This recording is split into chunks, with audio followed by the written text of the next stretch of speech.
They can never be described as boring. Conflict, corruption, intimidation and fraud.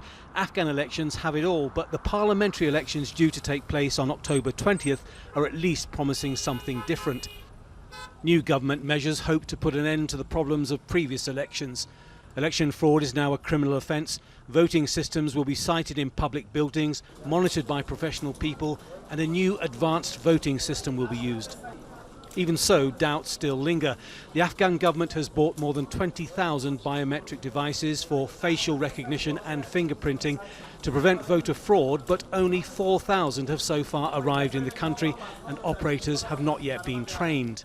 Many believe there is insufficient time to get the system up and running, meaning a return to manual counting and the possibility of irregularities. We are worrying about the post-election crisis. The losing candidates will not accept the results, and the political parties will use as a force to risk and also to warn and threat the government.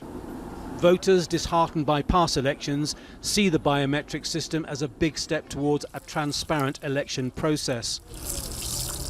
The biometric system is good because many national IDs are fake and there is fraud. Votes can be bought. The elections are 3.5 years overdue, but because of the uncertainty over the new technology, there are concerns that it could be postponed yet again.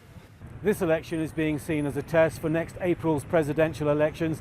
Then as now, the main issue will not just be transparency, but it will also be security. And that is a very delicate situation at the moment, with the Taliban controlling much of rural Afghanistan. The Taliban doesn't take part in elections and in the past has had fingers cut off people who have voted. The group is making almost daily attacks against the security forces. The strength of the Taliban is in the weakness within the Afghan government. And this is certainly something that has emboldened the Taliban during the past couple of years. Most of Afghanistan's population is illiterate. These men waiting for poorly paid daily work in Kabul don't care who is elected. They care about survival.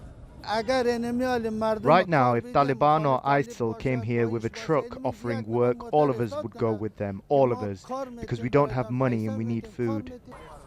Politics can often be seen as about power and money, but for the poor, life can be defined by the food on their plate. And in Afghanistan today, many people are hungry. Tony Birtley, Al Jazeera, Kabul.